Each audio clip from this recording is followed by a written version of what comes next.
O Senhor esteja convosco. Ele está no meio de nós. Proclamação do Evangelho de Jesus Cristo segundo Lucas. Glória a vós, Senhor. Quando se completaram os dias para a purificação da mãe e do filho, conforme a lei de Moisés, Maria e José levaram Jesus a Jerusalém, a fim de apresentá-lo ao Senhor. Conforme está escrito na lei do Senhor, todo primogênito do sexo masculino deve ser consagrado ao Senhor.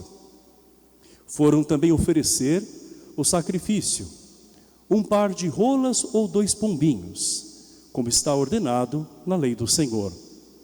Em Jerusalém havia um homem chamado Simeão, o qual era justo e piedoso, e esperava a consolação do povo de Israel. O Espírito Santo estava com ele. Ele havia anunciado que não morreria antes de ver o Messias que vem do Senhor. Movido pelo Espírito, Simeão veio ao templo. Quando os pais trouxeram o menino Jesus para cumprir o que a lei ordenava, Simão tomou o menino nos braços e bendisse a Deus. Agora, Senhor, conforme a tua promessa, podes deixar teu servo partir em paz, porque meus olhos viram a tua salvação, que preparastes diante de todos os povos, luz para iluminar as nações e glória do teu povo Israel. O pai e a mãe de Jesus estavam admirados com o que diziam a respeito dele. Simeão os abençoou e disse a Maria, a mãe de Jesus: este menino vai ser causa tanto de queda como de reerguimento para muitos em Israel. Ele será um grande sinal de contradição. Assim serão revelados os pensamentos de muitos corações. Quanto a ti, uma espada de dor traspassará a alma. Havia também uma profetisa chamada Ana, filha de Fanuel, da tribo de Asser. Era de idade muito avançada, quando jovem, tinha sido casada e vivera 7 anos com o marido. Depois, ficara viúva e agora estava com 84 anos. Não saía do templo dia e noite servindo a Deus com jejuns e orações. Ana chegou nesse momento e pôs-se a louvar a Deus e a falar do menino a todos os que esperavam a libertação de Jerusalém. Depois de cumprirem tudo, conforme a lei do Senhor, voltaram a Galiléia para Nazaré, sua cidade. O menino crescia e tornava-se forte, cheio de sabedoria, e a graça de Deus estava com ele. Esta é a palavra da salvação.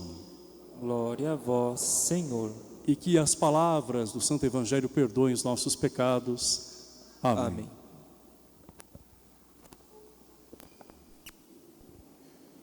Irmão e irmã, estamos há aproximadamente 40 dias após o Natal.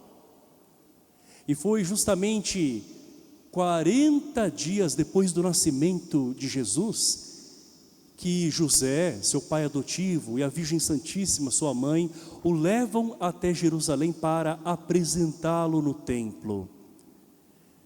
Assim prescrevia a lei de Moisés, que todo primeiro filho menino deveria ser consagrado ao Senhor.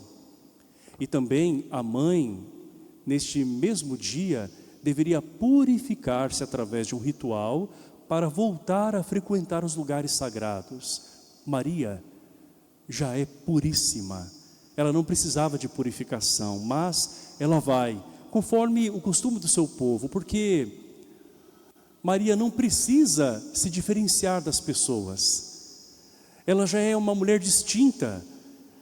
Ela é bendita entre todas as mulheres porque carrega dentro de si Jesus Cristo, dá a luz a Ele. Por isso que ela é humilde.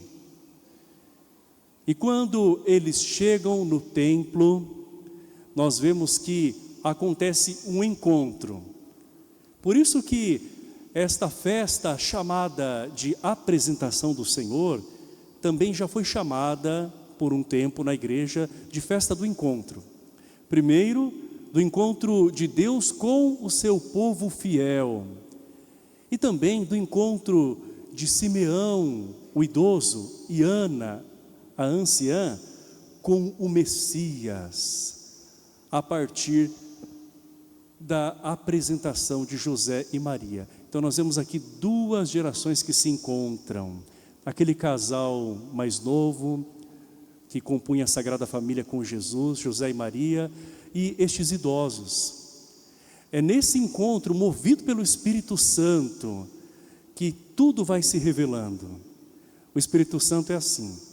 Ele faz com que nós nos encontremos também com tantas pessoas e em tantas situações, porque tudo faz parte do plano de Deus e tem um propósito. Nós precisamos estar realmente atentos, porque nós estamos interligados uns com os outros, e quando nós estamos em sintonia com o Espírito Santo, Ele também promove essas experiências de encontro. Vemos José e Maria, que não têm o seu filho para si, mas que o entregam a Deus Pai. Os pais de hoje em dia devem ter como inspiração este casal, justamente porque os filhos, sendo uma dádiva de Deus para a família, podem ser também um tesouro para a humanidade. Muitos pais hoje em dia se preocupam demasiadamente com a educação que o seu filho pode receber em termos acadêmicos, para ele se preparar para o mercado de trabalho, para que ele tenha uma boa posição social, uma boa profissão, e não há nada de errado nisso. O grande problema é quando se foca apenas nisso e se descuida da formação como um todo. Então, tantos querem fazer dos seus filhos homens e mulheres de sucesso, mas acabam negligenciando os valores, os princípios. Se o filho for educado como um bom cristão, sem dúvida ele vai ser um bom cidadão, ele vai ser um bom profissional. Se o filho percebe que os pais se amam, se respeitam, ele vai crescer num ambiente de segurança. E daí não vai ser preciso ficar rodeando o filho, né, como que numa redoma de vidro, tentando poupá-lo de toda a frustração. Não, quando ele percebe que ele está numa família que tem uma orientação certa, segura, com limites. E a gente sabe que as crianças testam os adultos. Claro, eles querem saber até onde eles podem ir, natural, eles estão se desenvolvendo. Mas quando existe clareza na educação, mas clareza fundamentada nos valores, o dizer por que não, e dizer também o sim para quê, tudo isso dentro do que nós aprendemos do Evangelho, do que faz a pessoa viver com dignidade, né? Faz a pessoa enfrentar realmente a vida com esperança. Com certeza isso forma um bom adulto, e começa ali, de pequeno. Então nós vemos a abertura de coração de Nossa Senhora e de São José, que levam o Filho Divino, que se fez humano, para ser a ligação entre o Pai e nós. Jesus é como uma ponte que nos liga ao Pai. Nós temos uma ponte aqui no nosso município, né? Que liga as pessoas que estão do outro lado da cidade, do município, com este lado onde nós agora nos encontramos. Então a ponte é este elo. Jesus se fez ponte para nós, se apresentando primeiramente nos primeiros dias de sua vida, por meio das mãos de Maria e de José, e se apresentando finalmente na cruz, que é o ponto mais alto da sua entrega, que é a apresentação da sua própria vida com o seu sacrifício redentor, com o seu sangue que nos purificou. E aparece nesta cena, no templo, outras duas figuras, além de Maria e José. Já falamos de Simeão e Ana.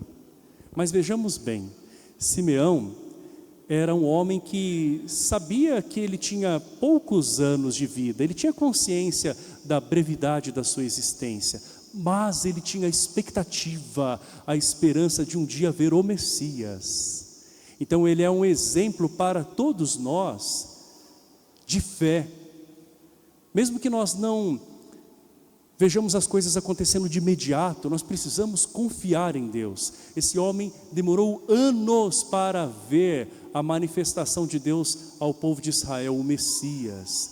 E nós vemos que no alto de sua idade, ele ainda sonha, ele ainda tem esperança. Então os idosos também devem ter ainda esperança, ainda que se deparem com tantos limites que fazem parte dessa fase da vida, como outras fases também têm seus limites, não é? E as potencialidades. A criança também tem limites, não é?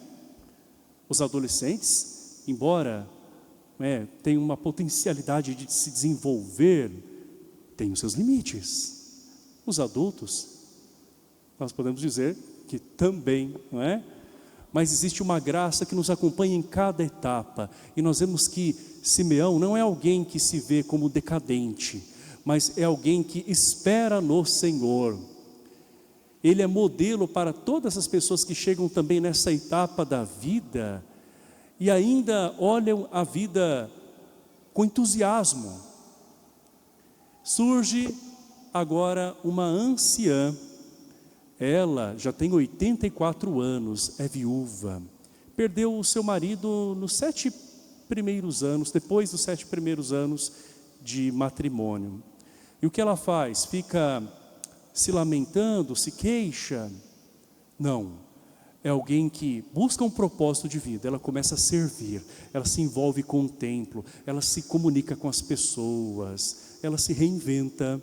Então nós vemos em Ana, esta mulher sábia, que quando vê o menino Jesus, louva a Deus e começa a falar de Jesus para todas as pessoas que chegam ali.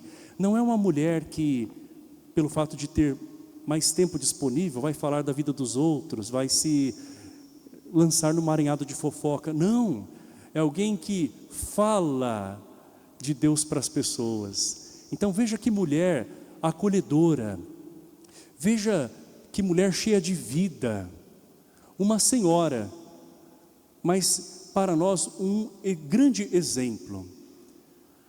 Todos nós iremos envelhecer, já estamos envelhecendo.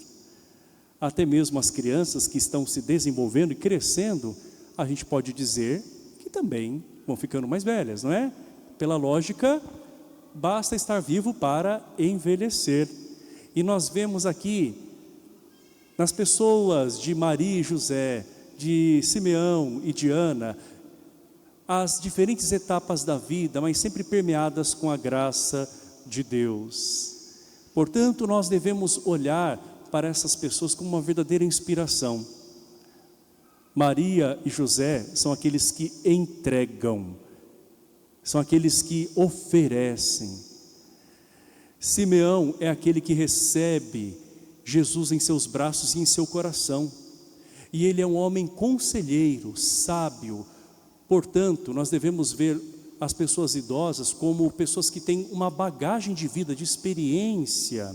E ainda que possam em alguns momentos falhar na memória, ou em alguns outros sentidos, né, no que diz respeito à vitalidade física, trazem um tesouro dentro delas que deve ser respeitado. Então que nenhum idoso seja visto por nós cristãos católicos como alguém inútil ou simplesmente que é um peso. Não, foi alguém que trabalhou a vida toda, que ofereceu aquilo que poderia oferecer a nós, que precisa também receber a paciência e o amor e que precisa também se ver como alguém que é amado por Deus e se sentir amado por aqueles que estão em torno dele. Simeão é este homem que realmente nos traz a vitalidade quando nós o vemos cheio de entusiasmo falando que a promessa de Deus se cumpriu na vida dele. Como é bonito quando nós vemos pessoas que nesta idade de Simeão, também são gratas por aquilo que viram, viveram, superaram e ainda estão vendo. Certa vez, conversando com uma idosa, ela disse assim: no meu tempo, e logo ela se corrigiu e disse: não, na verdade meu tempo é agora. Então, ninguém pode ficar simplesmente com aquele saudosismo de que lá no meu tempo, como se fosse no passado. Se você está vivo, o teu tempo é agora. O tempo da juventude foi antes, né? O tempo talvez de algumas realizações e projetos foram antes, mas agora é o tempo da graça. E nós vemos também em Ana, esta mulher que se comunica com Deus, louvando e também falando com as pessoas. O idoso, meu irmão, minha irmã, precisa se comunicar, precisa interagir. E nós não podemos pensar que idoso tem que conversar só com o idoso, porque eles se entendem e vão falar só daquelas coisas da fase da vida deles. Não, o idoso precisa também interagir com outras pessoas de outras idades, porque tem algo a receber e sempre a aprender, por mais velho que seja, e tem algo muito mais a oferecer em termos de uma pessoa experiente, uma pessoa que pode se tornar sábia, se trilhar o caminho do Senhor.